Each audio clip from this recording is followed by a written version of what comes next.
오늘 은혜 받고 성취될 하나님의 말씀은 누가복음 1장 5절에서 13절 말씀입니다. 누가복음 1장 5절에 13절 말씀, 제가 한 절 읽고 여러분 한 절 읽고 교독하겠습니다. 유대 왕 헤롯 때에 아비야 반열에 제사장 한 사람이 있었으니 이름은 사가랴요, 그의 아내는 아론의 자손이니 이름은 엘리사벳이라. 이 두 사람이 하나님 앞에 의인이니 주의 모든 계명과 규례대로 흠이 없이 행하더라. 엘리사벳이 잉태를 못함으로 그들에게 자식이 없고 두 사람의 나이가 많더라. 마침 사가랴가 그 반열에 차례대로 하나님 앞에서 제사장의 직무를 행하되 제사장의 전례를 따라 제비를 뽑아 주의 성전에 들어가 분향하고 모든 백성은 그 분향하는 시간에 밖에서 기도하더니 주의 사자가 그에게 나타나 향단 우편에 선지라. 사가랴가 보고 놀라며 무서워하니 같이 읽읍시다. 천사가 그에게 이르되 사가랴야 무서워하지 말라. 너의 간구함이 들린지라. 내 아내 엘리사벳이 내게 아들을 낳아 그 이름을 요한이라 하니라. 아멘. 우리 교독한 말씀을 가지고 사가랴와 엘리사벳이라는 제목으로 말씀을 전가하기로 합니다. 우리 옆에 분은 인사합시다. 하나님은 우리를 지명하셨습니다. 지난 주간부터 우리 누가복음이 시작됐습니다. 누가는 예수님의 공생애를 직접 확인한 사람이 아니었다 했습니다. 그러다 보니까 데오빌로를 비롯해서 이방인 신자를 위해서 누가가 말씀의 목격자와 말씀의 일꾼된 자에게 들은 것을 자세히 미루어서 근원부터 그렇게 기록을 했다 했습니다. 이방인을 대상으로 하다 보니까 누가는 특별히 어느 부분에 조명을 했냐, 예수 그리스도가 예수 그리스도지만은 다른 복음서와 다르게 사람으로 오신 예수 그리스도를 조명하여서 기록을 했습니다. 그 증거가 유대인의 왕으로 오신 예수 그리스도를 기록한 마태복음의 족보의 시작은 아브라함으로부터 시작됩니다. 그런데 이 누가복음은 사람으로 오신 예수 그리스도를 조명하다 보니까 누가복음 3장 23절에서 38절에 보니까 예수님으로부터 시작해서 역으로 올라갑니다. 역으로 올라가는데 아브라함에서 끝나지 않고 어디까지 올라갔느냐? 하나님까지 올라갑니다. 그러니까 인간, 사람의 출발은 하나님이다 라는 것을 기록하고 있습니다. 자, 누가복음 1장은 어떤 면에서 전체가 세례 요한의 출생에 대한 기록이 나와 있습니다.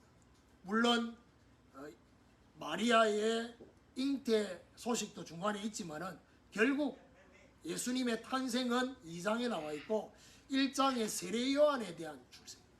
그러면 예수 그리스도의 탄생 이전에 누가는 세례 요한에 대한 존재를 부각시킵니다.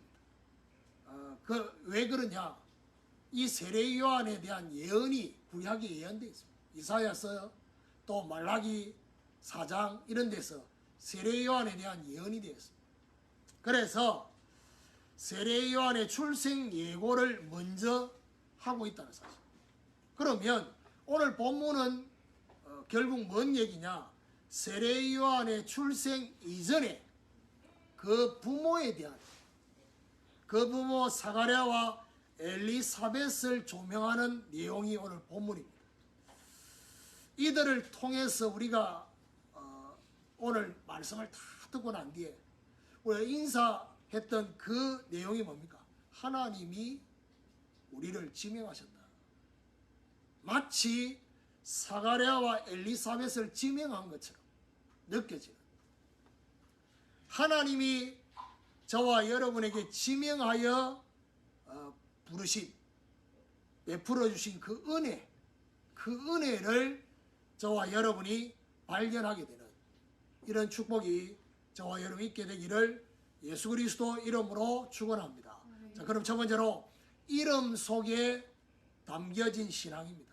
오늘 제목을 제가 왜 굳이 사가랴와 엘리사벳이라고 그냥 사람 이름을 그렇게 했냐? 그 이름에 담겨진 뜻이 너무 중요합니다.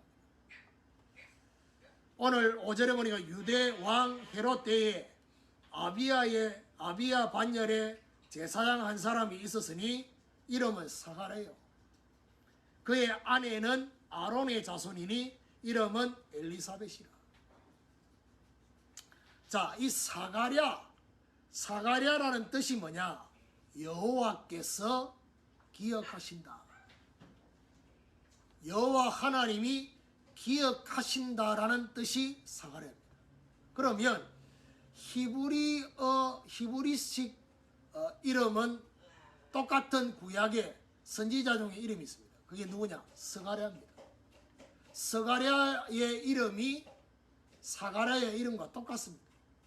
여호와께서 기억하신다. 그러면 엘리사벳의 뜻은 뭐냐? 내 하나님은 맹세의 하나님이시다. 이 엘리사벳도 구약의 똑같은 이름을 가지고 있는 사람이 있었습니다. 그게 바로 공교롭게도 대제사장, 첫 번째 대제사장이었던 아론의 부인 이름하고 똑같습니다.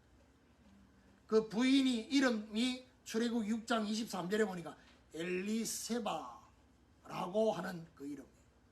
그 이름이 엘리사벳으로 똑같은 의미입니다.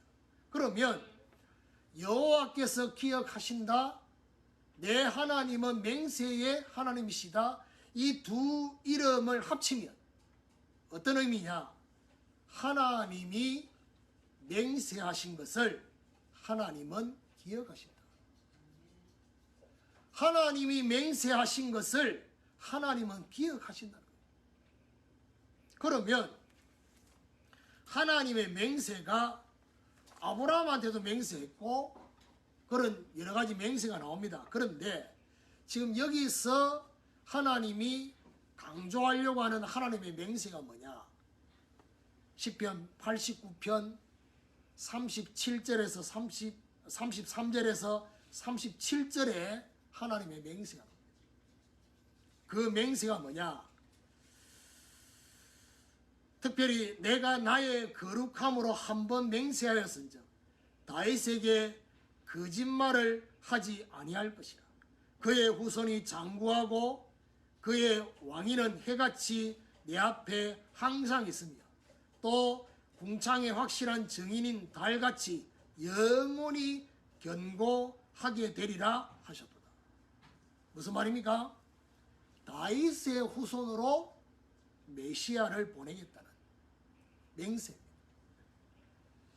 영원히 견고하게 되는 이 왕위가 절대로 무너지지 않는 다윗의 후손. 그러면 오늘 저와 여러분이 사실 부모가 자식의 이름을 짓잖아요.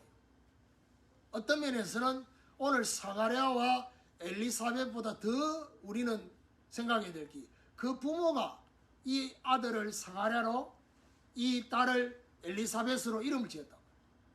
그래 그 이름 속에 뭐죠? 본인들의 신앙을 담은 거예요. 그렇죠? 저와 여러분의 이름을 그냥 이렇게 의미 없이 지었다 해도 여러분의 이름을 바꿀 수 있습니다. 뜻을. 그러면 오늘 여기 일대지에서 우리가 붙잡아야 될 게 뭡니까? 하나님이 맹세하신 언약.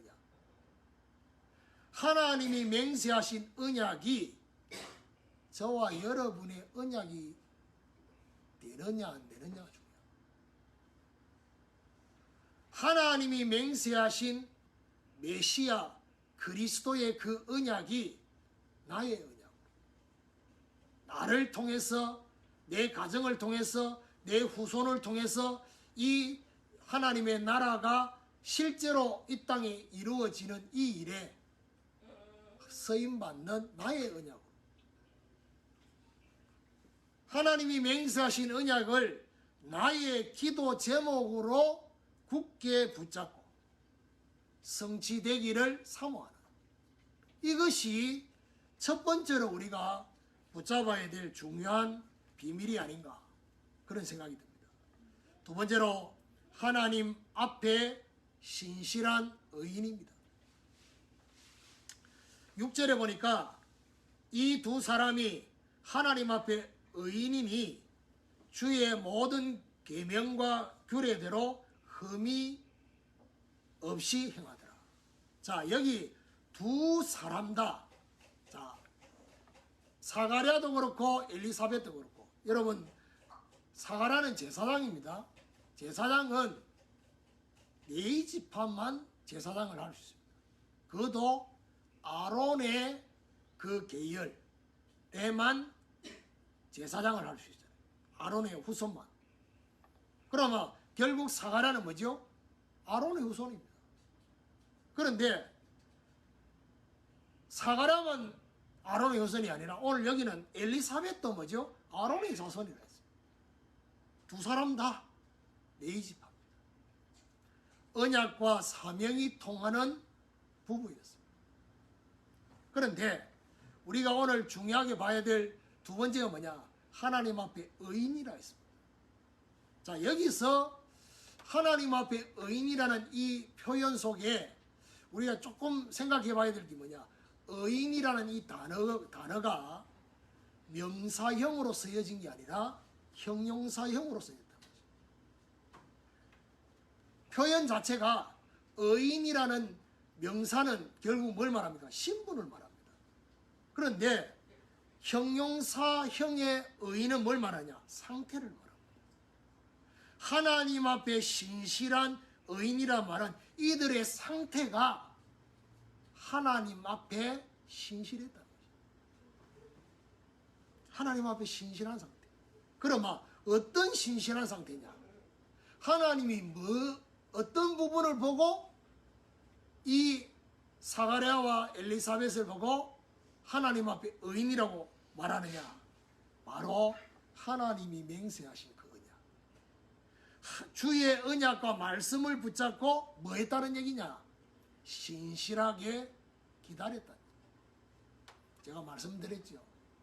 누가복음의 1장, 2장에 등장하는 이 사람들의 특징이 뭐라고요? 기다리는 자였습니다. 그냥 기다리는 게 아니라 주의 신실한 언약을 붙잡고 기다리는. 그런데 오늘 7절에는 이 두 사람에게 이 가정에 있는 문제를 언급합니다. 그게 뭐죠? 엘리사벳이 잉태를 못함으로 그들에게 자식이 없고 두 사람의 나이가 많더라. 여러분, 구약으로부터 시작된 이때까지의 중요한 것이 뭐냐? 결혼해서 자식이 없으면요, 이 자체가 그들은 저주라고 생각했습니다. 자녀가 많으면 하나님의 축복이 그만큼 임했다 했습니다. 그래서 어떤 면에서는 여자로서 제일 수치스러운 게 뭐냐? 그때 당시에 잉태가 안 되는 겁니다. 자식이 없는 겁니다. 잉태하지 못했다. 무슨 말이죠? 이 가정의 문제 중에 제일 큰 문제입니다.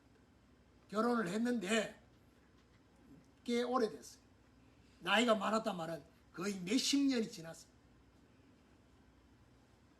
사람들의 시선, 사람들의 말, 이런 것들이 그들에게 문제로 느껴질 수 있고 보여질 수 있습니다. 그런데 하나님 입장에서는, 자 보세요, 잉태하지 못한 이것이 하나님 입장에서 어떻게 보이느냐? 하나님이 역사하실 통로의 여지가 있는 겁니다. 이게 굉장히 중요합니다. 저와 여러분이 아셔야 될 게 뭐냐? 사람은 다 각자 개인도 그렇고 가정도 그렇고 다 문제가 있습니다.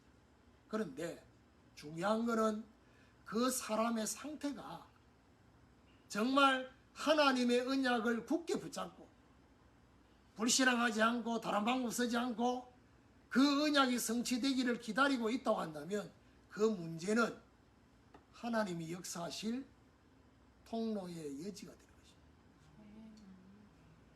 오늘 이 사가랴와 엘리사벳의 가정이 바로 이 문제가 바로 하나님이 역사할 통로로. 세 번째입니다. 간구함을 들으신 하나님. 자, 오늘 여러분 성경을 탁 읽으면 우리가 이게 잘 이해가 안 되는 것 중에 하나가 뭐냐? 5절에 보니까 아비야 반열의 제사장 한 사람이, 이런 말이 나옵니다. 이 말이 무슨 말이냐? 여러분,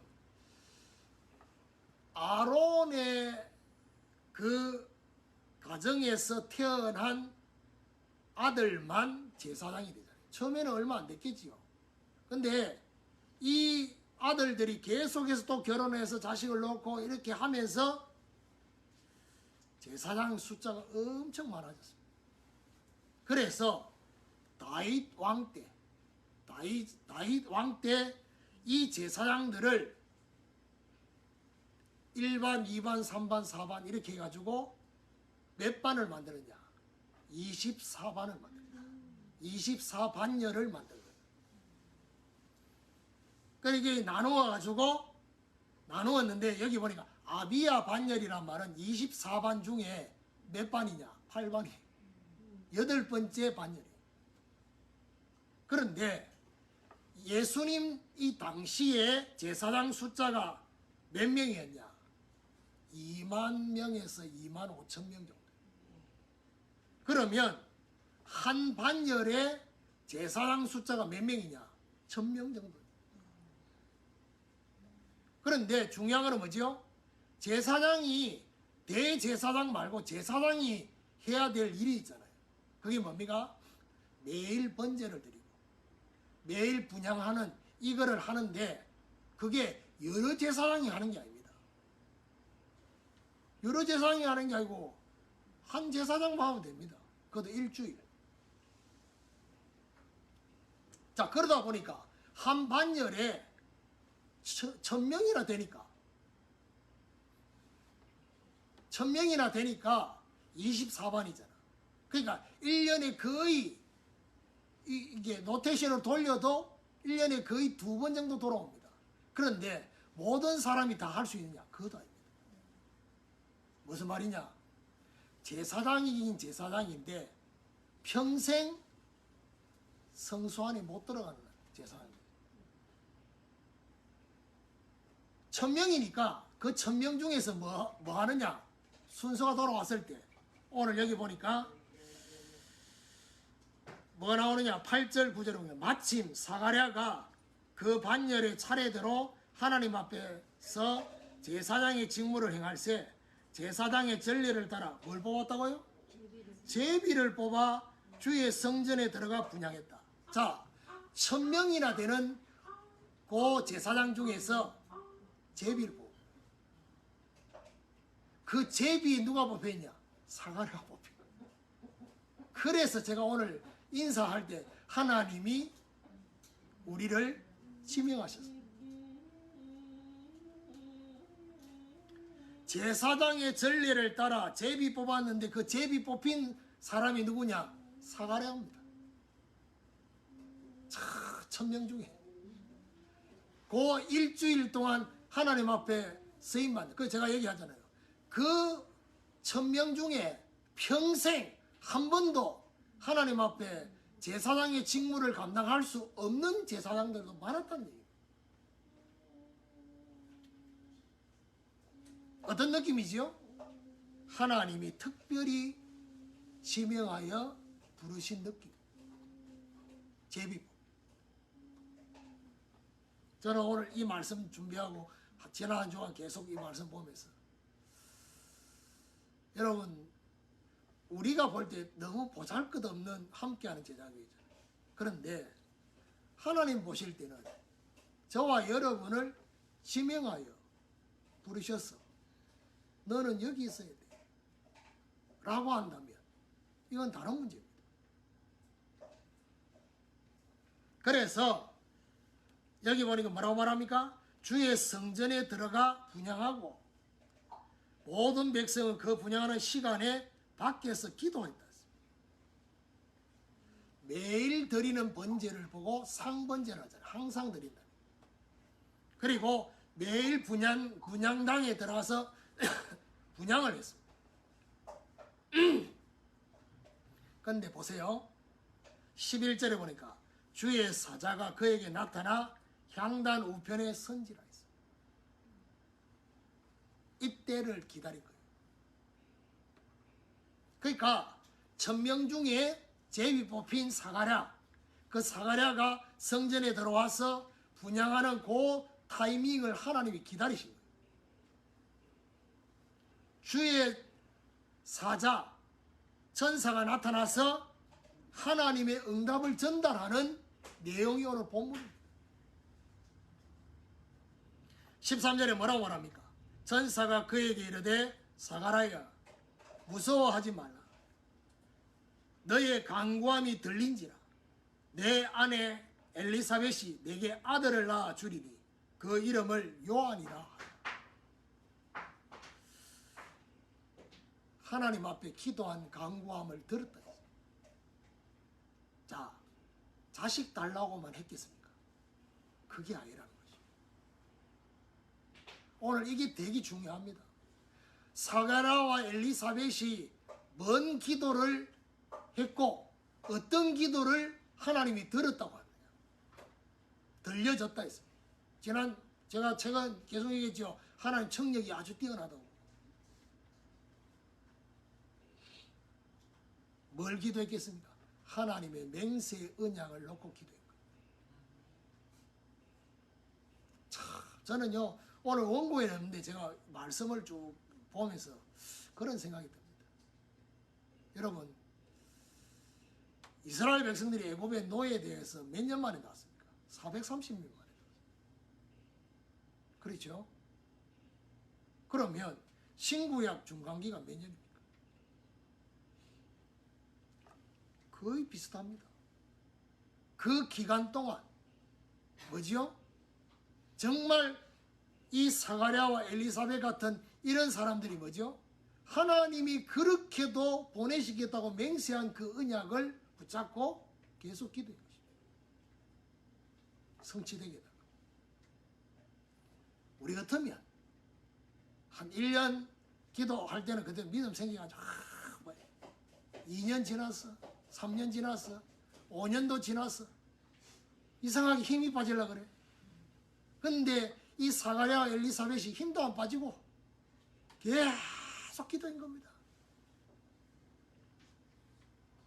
하나님의 맹세의 언약과 뭘 기도했냐? 자기들의 문제, 이 가정의 문제 있죠. 잉피하지 못한 이 두 가지를 놓고 기도한 겁니다. 근데 해필이면 이 두 가지가 중요하게 연결되어져서 응답이 일어납니다.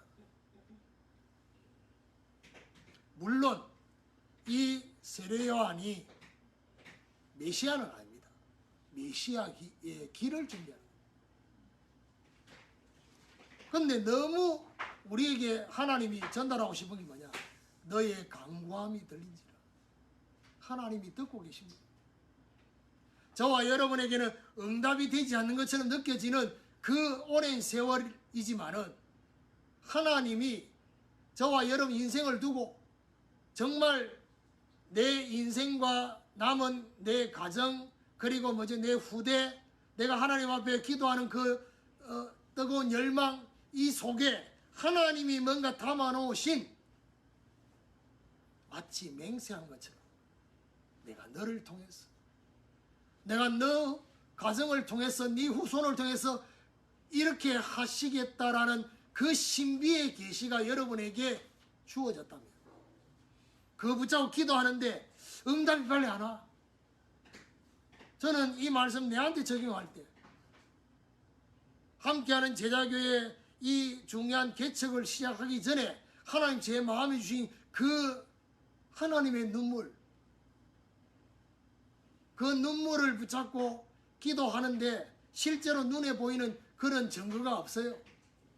그럼에도 불구하고 제가 낙심하거나 불신앙하지 않고 계속 메시지 끝나고 나면 이 교회가 한국과 세계 교회에 영향을 주는 그런 교회 되도록 계속 기도하잖아요. 왜냐? 하나님이 그거 원해서 저한테 지명해서 콜을 하신 겁니다.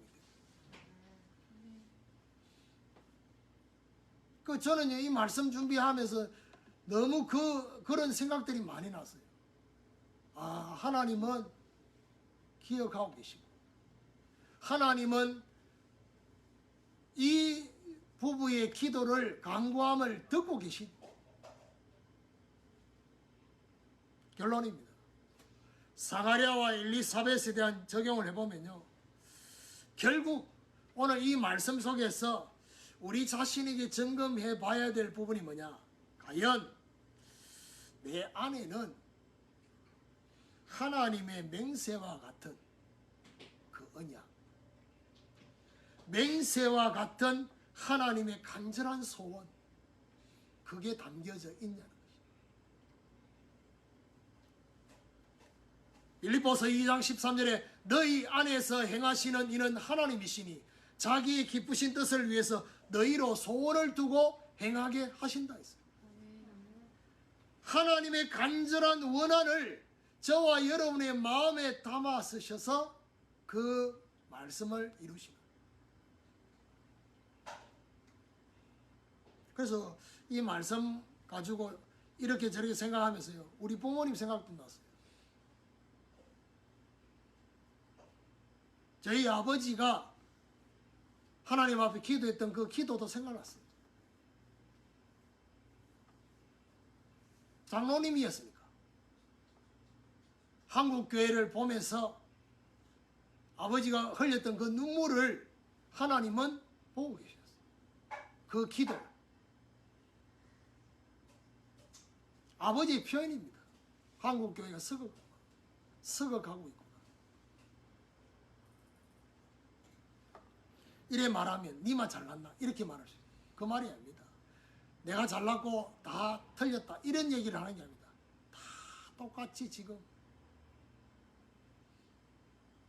그러면서 하나님 앞에 그 우리 가정을 통해서, 우리 후대를 통해서 하나님 정말 이 한국교회에 정말 하나님이 원하시는 정말 본질적인 것을 회복할 수 있도록 그 기도를 하나님 들으셨다는 것입니다. 주신 소원이 성취되기를 앙망하면서 기도로 기다리는, 오직 여호와를 앙망하는 자는 새 힘을 얻을 것이다. 독수리 날개치며 올라감 같을 것이다.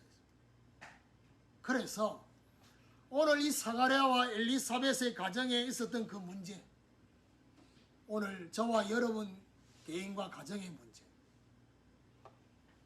뭐죠? 하나님이 역사하실 통로입니다. 하나님은 사사시대를 마감하기 위해서 하나님의 사람을 보내기를 원하는데, 아무도 하나님의 사람이 오기를 기도하는 사람이 없으니까 하나님이 한 여인을 힘들게 할 정도로 하나님이 그 태의 문을 막으셨어요. 그게 누굽니까? 한나입니다. 잉태하지 못한, 성경에 보니까 여호와께서 성태하지 못하도록 막으셨다 했습니다. 왜요? 하나님은 아들을 주려고 하는 게 아니라 하나님은 나시린을 주고 싶은 거예요. 하나님에게 지금 필요한 것은 아들이 아니라 나시린이 필요했던 거예요. 그거 기도하라고. 하나님이 저와 여러분 개인에게, 가정에, 우리 후대를 보면서 이거 기도하라고. 1000명 중에 사가랴가 뽑혔던 것처럼 하나님이 저와 여러분에게 뭐라 하느냐? 내가 너를 지명하였노라. 내가 너를 지명하여 불렀나니 너는 내 것이다 라고 하신 말씀. 오늘 저와 여러분 제비 뽑히는 특별 은혜가 임하게 되는, 그렇지요. 오늘 이 말씀 속에서 뭘 깨달아야 됩니까? 하나님은 알고 계셨어요. 뭘요? 저와 여러분 중심을. 하나님은 듣고 계셨어요. 저와 여러분의 기도를. 너의 간구함이 들린지라. 결국 하나님이 저와 여러분을 알고 계시고 듣고 계신 증거로 어떤 응답을 저와 여러분에게 주시기를 원하냐? 주의 길을 준비하는 응답으로. 그래서 결국 하나님 앞에 오늘 사가랴와 엘리사벳처럼 기다리는 자의 응답, 기다리는 자의 응답이 나타나기를 뭐 해야 되겠습니까? 사모해야 되겠습니다. 이런 하나님의 중요한 역사가 저와 여러분 개인과 가정에, 우리 자녀들 그리고 우리 후대와 생업 속에 성취되어지기를 주님의 이름으로 축원합니다.